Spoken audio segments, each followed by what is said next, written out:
Hi ನಮಸ್ಕಾರ ಸ್ನೇಹಿತರೆ, ನನ್ನ ಮತ್ತೊಂದು ಹೊಸ ವಿಡಿಯೋಗೆ ಎಲ್ಲರಿಗೂ ಸ್ವಾಗತ. ಇವತ್ತಿನ ವಿಡಿಯೋದಲ್ಲಿ ಆಲ್ರೆಡಿ ಟೈಟಲ್ ತಮ್ಮನೇಲಿ ನೋಡಿ ನಿಮಗೆ ಗೊತ್ತಾಗಿರುತ್ತೆ ಯಾವ್ದ್ರ ಬಗ್ಗೆ ನಾನು ಮಾತಾಡಕ್ಕೆ ಬನ್ನಿ ಅಂತ. ಹೌದು, ಇವತ್ತಿನ ಟಾಪಿಕ್ ಬಂದು ರ್ಯಾಪಿಡೋ ಓನ್ಲಿ ಅಂತ ಹೇಳ್ಬಿಟ್ಟು ಒಂದು ಫುಡ್ ಡೆಲಿವರಿ ಅಪ್ಲಿಕೇಶನ್ ಬರ್ತಾ ಇದೆ. ಅಂದರೆ ರ್ಯಾಪಿಡೋದವರು ಇವಾಗ ಅವರೇ ಫುಡ್ ಡೆಲಿವರಿ ಮಾಡೋಕ್ಕೆ ಇವಾಗ ಒಂದು ಅಪ್ಲಿಕೇಶನ್ ತೊಗೊಂಬರ್ತಾ ಇದ್ದಾರೆ. ಇನ್ನೊಂದೇನಪ್ಪ ಅಂತಂದರೆ ಮುಂಚೆಲ್ಲ ರ್ಯಾಪಿಡೋ ಫುಡ್ ಇರಲಿಲ್ವ, ರ್ಯಾಪಿಡೋ ಫುಡ್ ಎಲ್ಲ ಇತ್ತು ಅಂತೆಲ್ಲ ಕೇಳ್ಬೋದು ನೀವು. ಹೌದು, ರ್ಯಾಪಿಡೋ ಫುಡ್ ಇತ್ತು, ಬಟ್ ಯಾವ ರೀತಿ ವರ್ಕ್ ಮಾಡ್ತಾ ಇದೆ ಅಂತಂದರೆ ಮುಂಚೆ ಥರ್ಡ್ ಪಾರ್ಟಿಯಾಗಿ ವರ್ಕ್ ಮಾಡ್ತಾ ಇದ್ದೀವಿ. ಈಗ ಸ್ವಿಗ್ಗಿ ಆರ್ಡರ್ ಬರುತ್ತೆ, ಸ್ವಿಗ್ಗಿ ಆರ್ಡರ್ನ ಇವನು ಒಂದು ಕಮಿಷನ್ ಬೇಸಿಸ್ ಮೇಲೆ ಒಂದು ಆರ್ಡರ್ಗಳನ್ನ ತೊಗೊಳೋನು, ಆರ್ಡರ್ನ ಡೆಲಿವರಿ ಈಗ ರ್ಯಾಪಿಡೋ ಕ್ಯಾಪ್ಟನ್ಸ್ ಇರ್ತಾರಲ್ಲ ಅವ್ರ ಹತ್ರ ಡೆಲಿವರಿ ಮಾಡಿಸ್ತಾ ಇದ್ದ. ಬಟ್ ಇವಾಗ ಏನು ಮಾಡ್ತಾ ಇದೆ ಅಂತಂದರೆ ರ್ಯಾಪಿಡೋ ಓನ್ಲಿ ಅಂತ ಹೇಳ್ಬಿಟ್ಟು ಒಂದು ಅಪ್ಲಿಕೇಶನ್ ತೊಗೊಂಬರ್ತಾನೆ. ರ್ಯಾಪಿಡೋ ಓನ್ಲಿ ಅಂತ ಅಪ್ಲಿಕೇಶನ್ ಏನಕ್ಕೆ ತೊಗೊಬರ್ತಾ ಇದೆ ಅಂತ ಅಂದರೆ, ಈಗ ಸ್ವಿಗ್ಗಿ ಝೊಮ್ಯಾಟೋಗಂತೂ ಸದ್ಯಕ್ಕೆ ಯಾರು ಕಾಂಪೀಟ್ ಮಾಡೋಕ್ಕಲ್ಲ. ಅಂದರೆ ತುಂಬ ಅಪ್ಲಿಕೇಶನ್ ಇದ್ದಾವೆ, ಬಟ್ ಯಾರು ಕೂಡ ಕಾಂಪೀಟ್ ಅಷ್ಟಾಗಿ ಮಾಡೋಕ್ಕಾಗ್ತಾಯಿಲ್ಲ.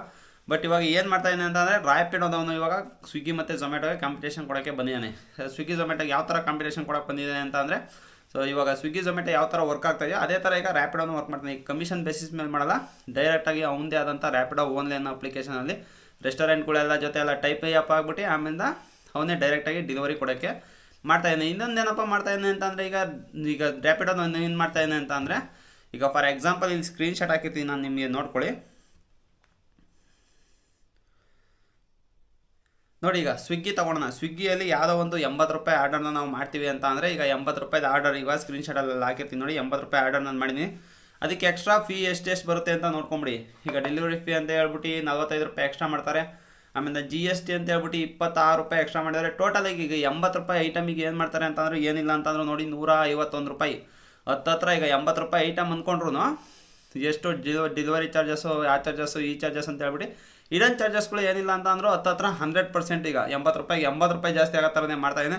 ಇನ್ನೊಂದು, ರೆಸ್ಟೋರೆಂಟಲ್ಲಿ ಆ ಪ್ರೈಸ್ ಇರಲ್ಲ. ರೆಸ್ಟೋರೆಂಟಲ್ಲೂ ಕೂಡ ಕಮ್ಮಿ ಇರುತ್ತೆ ಪ್ರೈಸು, ಬಟ್ ಇಲ್ಲಿ ತೋರಿಸ್ಬೇಕಾದ್ರೆ ಪ್ರೈಸು ಜಾಸ್ತಿ ಇರುತ್ತೆ. ಜೊತೆಯಲ್ಲಿ ಇವೆಲ್ಲ ಆ್ಯಡ್ ಮಾಡ್ಕೊಂಡು ಏನಾಗಿದೆ ಅಂತ ಅಂದರೆ ಅಮೌಂಟು ತುಂಬ ಜಾಸ್ತಿ ಆಗಿದೆ. ಜೊತೆಯಲ್ಲಿ ಇನ್ನೊಂದು ಏನಪ್ಪ ಅಂತಂದರೆ, ಈಗ ಝೊಮ್ಯಾಟೋದಲ್ಲೂ ತೋರಿಸ್ಬಿಡ್ತೀನಿ ನೋಡಿ. ಝೊಮ್ಯಾಟೋದಲ್ಲೂ ಯಾವುದೋ ಒಂದು ಐಟಮ್ ಆ್ಯಡ್ ಮಾಡ್ಕೊಂಡು ನೋಡ್ಕೊಳ್ಳೋಣ.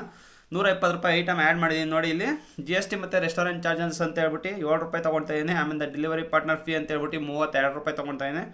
ಆಮೇಲೆ ಪ್ಲ್ಯಾಟ್ಫಾರ್ಮ್ ಫೀ ಅಂತ ಹೇಳ್ಬಿಟ್ಟು 8 ರೂಪಾಯಿ ತೊಗೊಳ್ತಾ ಇದ್ದೀನಿ. ಅಂದರೆ ಇವರೆಲ್ಲ ಏನು ಮಾಡ್ತಾ ಇದ್ದಾರೆ ಅಂತಂದರೆ, ಇಡನ್ ಚಾರ್ಜಸ್ ತೊಗೊಳ್ತಾ ಇದ್ದಾರೆ. ಈ ಕಡೆ ಈಗ ಕಸ್ಟಮರ್ ಕಡೆಯಿಂದನೂ ತೊಗೊಳ್ತಾ ಇದ್ದಾರೆ, ಆಮೇಲೆ ರೆಸ್ಟೋರೆಂಟ್ ಕಡೆಯಿಂದನೂ ತೊಗೊಳ್ತಾ ಇದ್ದಾರೆ. ಬಟ್ ಡೆಲಿವರಿ ಪಾರ್ಟ್ನರ್ಸ್ಗಳಿಗೆ ಅಷ್ಟಾಗಿ ಏನು ಇವರು ಕೊಡ್ತಾಯಿಲ್ಲ. ಅವರಂತೂ ಒಳ್ಳೆ ಪ್ರಾಫಿಟ್ ಮಾಡ್ಕೊಳ್ತಾ ಇದ್ದಾರೆ. ಏನಕ್ಕೆ ಅಂತ ಏನಿಲ್ಲ ಅಂತ ಅಂದರೆ, ಈಗ ರೆಸ್ಟೋರೆಂಟಲ್ಲಿ 15ರಿಂದ 30% ಕಮಿಷನ್ ತೊಗೊಳ್ತಾರೆ.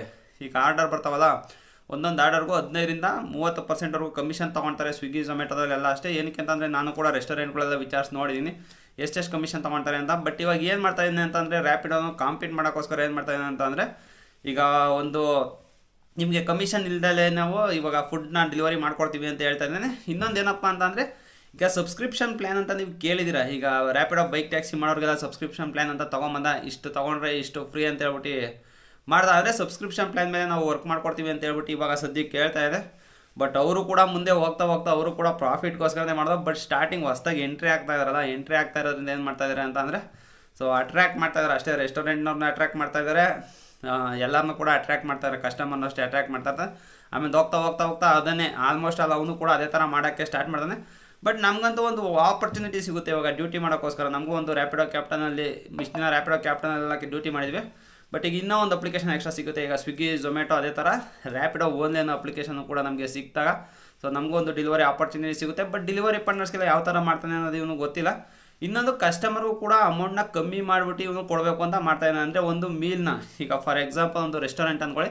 ಒಂದು ರೆಸ್ಟೋರೆಂಟಲ್ಲಿ 150 ರೂಪಾಯಿಗಿಂತ ಕಮ್ಮಿ ಮೀಲ್ಗಳನ್ನ ಒಂದು 4 ಆದರೂ ನೀವು ಆ್ಯಡ್ ಮಾಡಿಕೊಡ್ಬೇಕು ಅಂತ ಹೇಳ್ಬಿಟ್ಟು ರೆಸ್ಟೋರೆಂಟ್ನವ್ರನ್ನ ಕೇಳಿದರೆ, ಅದರಿಂದಾಗಿ ಏನಾಗುತ್ತೆ ಅಂತಂದರೆ ಕಸ್ಟಮರ್ಗೂ ಅಷ್ಟೇ ಕಮ್ಮಿ ರೇಟಲ್ಲೂ ಕೂಡ ಫುಡ್ಡು ಸಿಗುತ್ತೆ. ಈಗ ಬೇರೆ ಈಗ ನಮ್ಮ ತುಮಕೂರೆಲ್ಲ ಸಿಗುತ್ತೆ, ಬಟ್ ನೀವು ಬೆಂಗಳೂರಲ್ಲಿ ಏನಾದ್ರು ಒಂದು ಐಟಮ್ ಬುಕ್ ಮಾಡ್ತೀರಾ ಅಂತಂದ್ರೆ ಒಂದು 200 ರೂಪಾಯಿ ಮೇಲೇ ಆಗುತ್ತದು. ಅದಕ್ಕೋಸ್ಕರ ಏನು ಮಾಡಿದ್ದಾನೆ ಅಂತ ಅಂದರೆ, ಸೊ ಇದನ್ನು ಕೂಡ ಟಾರ್ಗೆಟ್ ಮಾಡ್ಕೊಂಡು ಈಗ ಹೊಸ್ದಾಗಿ ಎಂಟ್ರಿ ಕೊಡ್ತಾಯಿದ್ದೆ. ನೋಡಬೇಕು ಇದು ಸಕ್ಸಸ್ ಆಗುತ್ತೋ ಏನಾಗುತ್ತೋ, ಇಲ್ಲ ಬೇರೆ ಅಪ್ಲಿಕೇಶನ್ಗಳು ಕೊಡಿದ್ರೆ ಇದನ್ನು ಕೂಡ ಮುಳುಗೋಗುತ್ತೋ. ಸದ್ಯಕ್ಕಂತೂ ಎದ್ದು ನಿಂತಿರೋದಂತೂ ಸ್ವಿಗ್ಗಿ ಝೊಮ್ಯಾಟೋನೇ. ಬಟ್ ಕಾಂಪೀಟ್ ಮಾಡಬೇಕು ಅಂತಲೇ ಹೇಳಿ ರ್ಯಾಪಿಡೋದವ್ನು ಬರ್ತಾಯಿದ್ದಾನೆ. ಬಟ್ ರ್ಯಾಪಿಡೋದವ್ನು ಯಾವ ಮಟ್ಟಕ್ಕೆ ಕಾಂಪೀಟ್ ಮಾಡ್ತಾನೆ ಅಂತ ಇನ್ನೂ ಕೂಡ ಗೊತ್ತಿಲ್ಲ. ಸೊ ಬಂದಾದ್ಮೇಲೆ ಅದನ್ನೆಲ್ಲ ತಿಳ್ಕೊಣ. ಸೊ ಇವತ್ತಿನ ಈ ವಿಡಿಯೋ ಅಂತೂ ಇಲ್ಲಿಗೆ ಮುಗಿಸ್ತಾ ಇದ್ದೀನಿ ಸ್ನೇಹಿತರೆ. ಈ ವಿಡಿಯೋನಾದ್ರು ಇಷ್ಟ ಆಗಿರೋ ಒಂದು ಲೈಕ್ ಮಾಡಿ, ಇನ್ನೂ ಏನಾದ್ರು ಚಾನಲ್ ಸಬ್ಸ್ಕ್ರೈಬ್ ಮಾಡಿದ ಅಂತಾರೆ ದಯವಿಟ್ಟು ಚಾನಲ್ನ ಸಬ್ಸ್ಕ್ರೈಬ್ ಮಾಡಿ ಅಂತ ಹೇಳ್ತಾ ನನ್ನ ಇವತ್ತಿನ ಈ ವಿಡಿಯೋ ಮುಗಿಸ್ತಾ ಇದ್ದೀನಿ. Bye guys.